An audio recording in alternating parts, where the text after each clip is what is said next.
27ویں پارے کا خلاصہ۔ تحریر علامہ ابتسام الہی ظہیر۔ قرآن پاک کے 27ویں پارے کا آغاز سورہ ذریات سے ہوتا ہے۔ اس سورہ مبارکہ میں اللہ تعالیٰ نے انسانوں اور جنات کی تخلیق کے مقصد کا بھی ذکر کیا ہے کہ جنات اور انسان کی تخلیق کا مقصد صرف اور صرف اللہ تعالیٰ کی عبادت اور بندگی ہے۔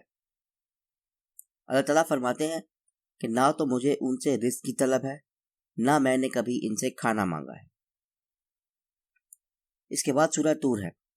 سورہ طور میں اللہ تبارک و تعالیٰ نے طور پہاڑ، بیت المعمور، بلند و بالا آسمان، سمندر کی لہروں اور کتاب مقدس کی قسم اٹھا کر کہا ہے کہ قیامت کا دن ضرور آئے گا اور اس دن پہاڑ چلنے لگے گے۔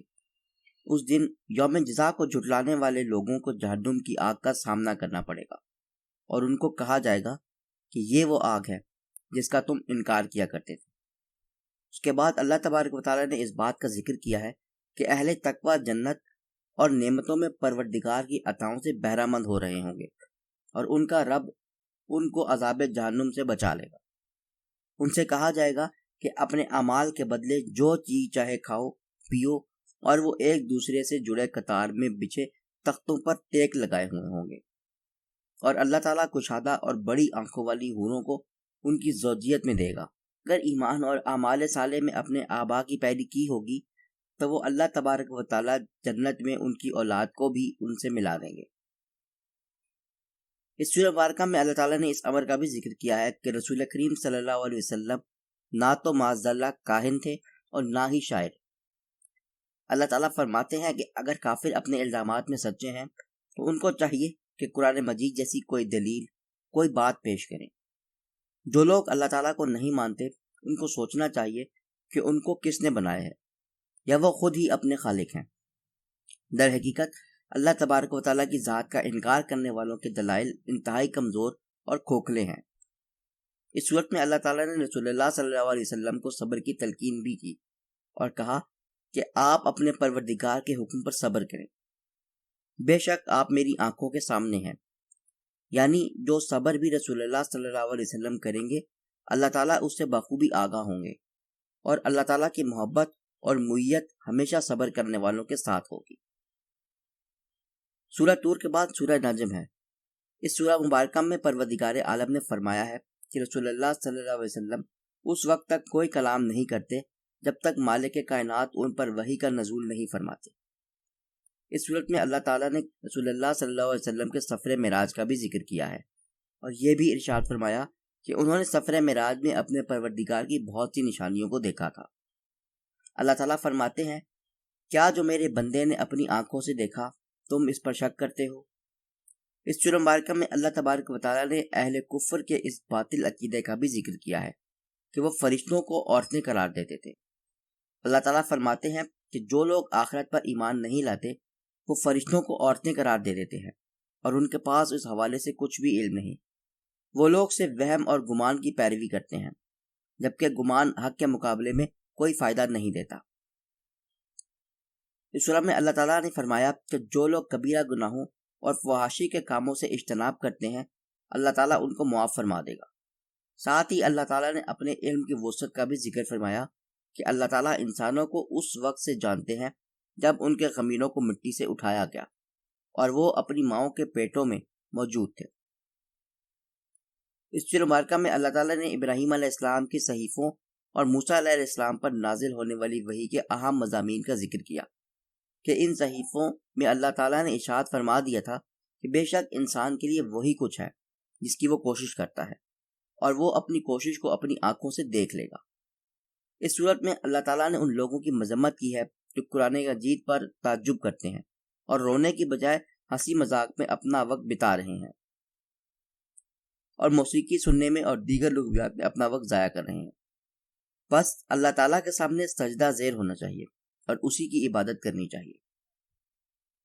اس کے بعد سورہ قمر ہے، جس کے شروع میں اللہ تعالیٰ ارشاد فرماتے ہیں کہ قیامت قریب آ گئی اور چاند پھٹ گیا۔ شق قمر کا واقعہ رسول اللہ صلی اللہ علیہ وسلم کی ہجرت سے تقریباً 5 برس قبل رونما ہوا تھا اور چاند جبل حرا کے دونوں طرف ہو گیا تھا۔ اتنی بڑی نشانی کو دیکھ کر ہونا تو یہ چاہیے تھا کہ کافر ایمان لے آتے، لیکن وہ سرکشی پر تلے رہے۔ جس پر اللہ تعالیٰ نے اعلان فرما دیا۔ کفار اگر کوئی نشانی دیکھتے ہیں تو منہ پھیر لیتے ہیں اور کہتے ہیں کہ یہ تو ایک جادو ہے جو پہلے سے چلا آ رہا ہے۔ سورہ قمر میں اللہ تعالیٰ نے قوم نوح، قوم لوط، قوم عاد اور قوم سمود کا ذکر کیا جو اللہ تعالیٰ کی نافرمانیوں کی وجہ سے اللہ تعالیٰ کے غضب کا نشانہ بنی۔ قوم نوح پر سیلاب، قوم عاد پر ہوا، قوم سمود پر چیخ اور قوم لوط پر پتھروں کی بارش کو برسایا گیا۔ اس سورہ مبارکہ میں اللہ تعالیٰ نے متعدد مقامات پر اس حقیقت کا بھی ذکر کیا کہ اللہ تعالیٰ نے قرآن مجید کو سمجھنے والوں کے لیے آسان بنا دیا، بس ہے کوئی جو نصیحت کو حاصل کرے۔ اس صورت میں اللہ تعالیٰ نے متقیوں کے مقام کا ذکر کیا ہے کہ بے شک پرہیزگار لوگ جنت اور نہروں میں ہوں گے، اپنے حقیقی گھروں میں مقتدر بادشاہ کے پاس۔ اس کے بعد سورہ رحمان ہے۔ سورہ رحمان میں اللہ تعالیٰ نے ارشاد فرمایا کہ رحمان نے قرآن مجید سکھلایا، انسان کو بنایا اور اس کو بیان کرنے کی صلاحیت عطا فرمائی۔ سورج اور چاند اللہ تعالیٰ کی تسبیح بیان کرتے ہیں اور ستارے اور درخت اللہ تبارک و تعالیٰ کو سجدہ کرتے ہیں۔ اسی نے آسمان کو بنایا اور ترازو کو قائم کیا۔ اللہ تعالیٰ فرماتے ہیں کہ انسانوں کو چاہیے کہ ترازو کو صحیح طریقے سے قائم کیا کریں اور تولنے میں کوتاہی نہ کیا کریں۔ اس صورت میں اللہ تعالیٰ نے زمین کی تخلیق کا بھی ذکر کیا اور اس میں مختلف طرح کے پھلوں اور خوشبوؤں کو پیدا فرمایا اور انسانوں اور جنات کو مخاطب ہو کر کہا کہ تم دونوں گروہ پروردگار کی کون کون سی نعمتوں کو جھٹلاؤ گے۔ اللہ تبارک و تعالیٰ نے اس سورہ مبارکہ میں جنت کی حسین مناظر کو بیان فرمایا ہے کہ جو شخص اپنے رب کے مقام سے ڈرتا ہے اس کے لیے 2 باغات ہیں، وہ دونوں باغ سرسبز شاخوں والے ہوں گے۔ ان دونوں باغوں میں 2 چشمے رواں ہوں گے، ان دونوں میں ہر پھل کی 2 قسمیں ہوں گی۔ اس سورہ مبارکہ کے آخر میں اللہ تبارک و تعالیٰ ذوالجلال والاکرام نے اپنے نام کے بابرکت ہونے کا بھی ذکر فرمایا ہے۔ سورہ رحمان کے بعد سورہ واقعہ ہے۔ سورہ واقعہ میں اللہ تعالیٰ نے 3 گروہوں کا ذکر کیا، ایک گروہ مقربین کا، دوسرا عام جنتیوں کا اور تیسرا گروہ جہنمیوں کا ہے۔ مقربین کے لیے اللہ تعالیٰ نے ہر طرح کی نعمتوں کو تیار کر رکھا ہے، جبکہ عام جنتی بھی اللہ تبارک و تعالیٰ کی عنایاتوں پر شاداں فرحاں ہوں گے۔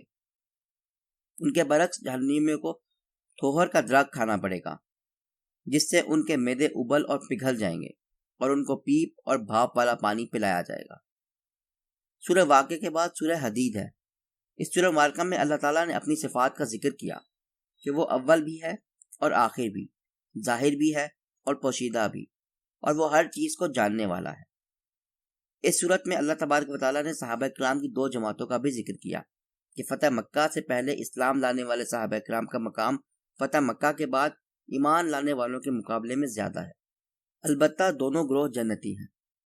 اس صورت میں اللہ تعالیٰ نے اہل کتاب کی ایمانی حالت کا بھی ذکر کیا ہے کہ کتاب کے نزول کا ایک عرصہ بیت جانے کے بعد ان کے دل سخت ہو گئے اور ان کی اکثریت گناہ گار ہو گئی۔ اللہ تعالیٰ اہل ایمان کو تلقین فرماتے ہیں کہ ان کی مانند مت ہو جانا۔ دعا ہے کہ اللہ تعالیٰ ہمیں قرآن مجید میں مذکور مضامین اور حقائق سے نصیحت حاصل کرنے کی توفیق عطا فرمائے۔ آمین۔